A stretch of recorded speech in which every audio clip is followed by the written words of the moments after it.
अब हम आपको सोशल मीडिया से जुड़ी कुछ और दिलचस्प बातों के जरिए ये बताना चाहते हैं कि एक मिनट में ये सोशल मीडिया कंपनियां, ये टेक्नोलॉजी कंपनियां या एक मिनट में फेक न्यूज कैसे सब कुछ बदल सकते हैं।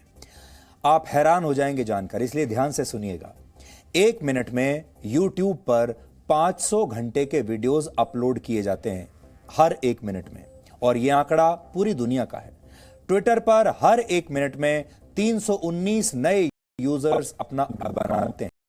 फेसबुक पर हर एक मिनट में 1.5 लाख मैसेजेस। व्हाट्सएप पर 4 करोड़ से ज्यादा मैसेजेस सिर्फ एक मिनट में भेजे जाते हैं। यह संख्या क्षेत्रफल के लिहाज से दुनिया के सबसे बड़े देश कनाडा की कुल आबादी से भी ज्यादा है। कनाडा की कुल आबादी 3.5 करोड़ है। फेसबुक पर हर मिनट लगभग 1.5 लाख तस्वीरें अपलोड की जाती हैं। हर मिनट दुनिया में 13 लाख लोग वॉइस कॉल करते हैं। इंस्टाग्राम पर हर एक मिनट में 1,38,000 विज्ञापनों पर लोग क्लिक करते हैं, एडवर्टीजमेंट्स पर क्लिक करते हैं। लिंक्डइन पर लगभग 70,000 लोग हर एक मिनट में नौकरी के लिए अप्लाई करते हैं। नेटफ्लिक्स पर हर एक मिनट में करीब 4 लाख घंटे के वीडियोस देखे जाते हैं।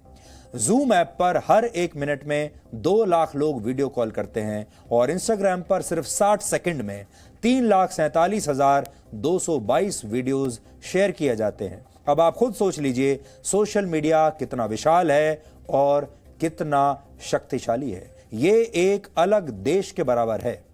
हम लगातार इस विषय को लेकर आपसे चर्चा करते रहे हैं, क्योंकि हम मानते हैं कि सोशल मीडिया का दुरुपयोग कोरोना वायरस की बीमारी से भी ज्यादा खतरनाक और संक्रामक है। इसे आप अमेरिका के MIT की एक रिसर्च के जरिए समझिए। MIT ने एक रिसर्च की थी। उसके मुताबिक सोशल मीडिया पर सच्ची और सही जानकारी वाली खबरों के मुकाबले फेक न्यूज 70 गुना तेजी से फैलता है, और फेक न्यूज ज्यादा बार रीट्वीट की जाती है सही न्यूज के मुकाबले। सही खबरों की तुलना में फेक न्यूज 6 गुना तेजी से 1500 लोगों तक पहुंचती है, और सबसे अहम बात यह कि 100 में से 70 लोगों को कभी यह पता नहीं चलता कि उन्होंने जो खबर पढ़ी थी वो असल में गलत, भ्रामक और फेक थी।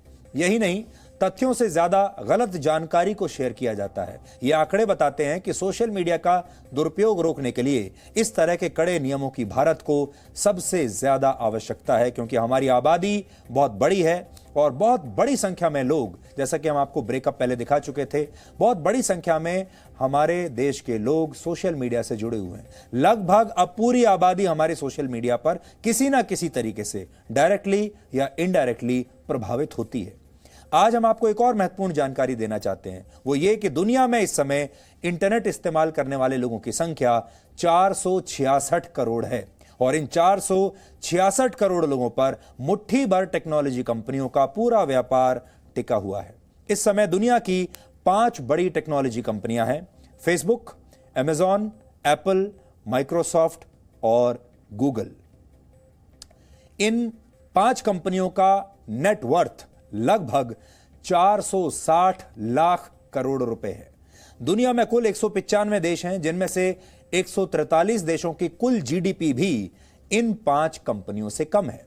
जापान जैसे समृद्ध देश की GDP सिर्फ 371 लाख करोड़ रुपए है, और भारत की GDP इन कंपनियों के नेटवर्थ के मुकाबले 50% से भी कम है। यानी ये 5 बड़ी कंपनियां भारत के GDP से भी बड़ी हैं। ये 210 लाख करोड़ रुपए की हमारी GDP है, जो कि अगर सिर्फ भारत की बात करें तो हमारा 50%, ये जो मैंने आपको फिगर बताई है, ये हमारा 50% है। अगर सिर्फ भारत की बात करें तो वर्ष 2020 में लोगों ने अपने स्मार्टफोन पर हर दिन 4.5 घंटे से ज्यादा समय बिताया। यानी हमारे देश में औसत व्यक्ति 4.5 घंटे तो स्मार्टफोन पर ही बिता रहा है, जबकि वर्ष 2019 में वो सिर्फ 3 घंटे बिताता था। इसका मतलब है पिछले 1 साल में आपने 68 दिन अपने स्मार्टफोन को और दे दिए। यही नहीं, भारत में ऐप डाउनलोड भी पिछले वर्ष के मुकाबले 30% ज्यादा किए गए। ऐप डाउनलोड के मामले में पूरी दुनिया में भारत दूसरे नंबर पर है और चीन पहले नंबर पर है। लेकिन चीन के बारे में सही जानकारी कभी बाहर आती नहीं है, इसलिए पक्के तौर पर कहा नहीं जा सकता कि चीन में हो क्या रहा है। अगर वैसे आप देखें तो फिर भारत पहले नंबर पर कहलाएगा, क्योंकि भारत के जो फिगर्स आते हैं वो ऑथेंटिक होते हैं। व्हाट्सएप और फेसबुक भारत में सबसे ज्यादा इस्तेमाल होने वाले ऐप्स में पहले और दूसरे नंबर पर हैं। व्हाट्सएप और फेसबुक ये हमारे मनपसंद ऐप्स हैं भारत के। इसका मतलब है कि भारत अब इन कंपनियों के लिए सबसे बड़ा डिजिटल बाजार बन चुका है और यहीं से ये कंपनियां बड़ा बड़ा पैसा कमाना चाहती हैं। लेकिन जैसा हम आपको लगातार कह रहे थे, ये कंपनियां ईस्ट इंडिया कंपनी की तरह हैं। ये इंटरनेट का नशा लेकर हमारे देश में आई हैं और अब आपने देख लिया, ये नशा धीरे धीरे धीरे हमारी पूरी आबादी को हड़प रहा है। अब जो स्मार्टफोन का ये जो नशा है, जो हम आपको बता रहे थे, हमारे देश में औसतन हर व्यक्ति 4.5 घंटे इंटरनेट का ये नशा करता है अपने स्मार्टफोन के जरिए। और जितना आप ज्यादा नशा करेंगे उतनी ज्यादा इन बड़ी बड़ी टेक्नोलॉजी कंपनियों की कमाई होगी। ये चाहते हैं आप और ज्यादा नशा करें। इसलिए आपने देखा होगा, सबसे पहले इन्होंने इस नशे को आपको मुफ्त में बेचा।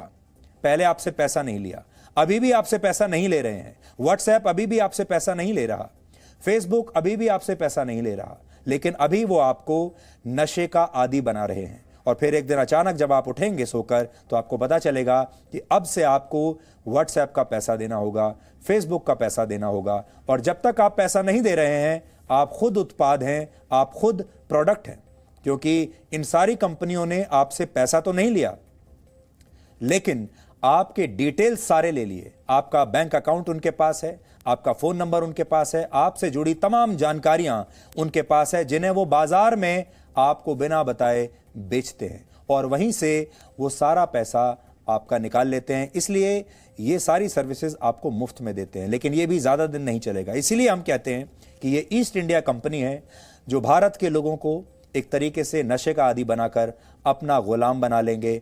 और ये चाहते ये हैं कि ये सर्वर इनके हमेशा बाहर रहें, ये यहाँ टैक्स नहीं देना चाहते, यहाँ के कानून मानना नहीं चाहते, और ये चाहते हैं कि इनके ऊपर किसी का कोई कंट्रोल ना चले। इसलिए दुनिया भर में जहां जहां बड़े बड़े लोकतांत्रिक देश हैं, जहां जहां लोकतंत्र चल रहा है, वहां ये कंपनियां उन देशों को सबसे ज्यादा चुनौती दे रही हैं और उनमें भारत भी एक है। इसीलिए आपने देखा होगा, अब हमारे देश में जो आंदोलन होते हैं, जैसे अभी जो किसान आंदोलन हो रहा है, इस तरह के आंदोलनों में इन कंपनियों का जबरदस्त इस्तेमाल किया जाता है। Presenting B News app, available on Google Play and App Store. Download it now.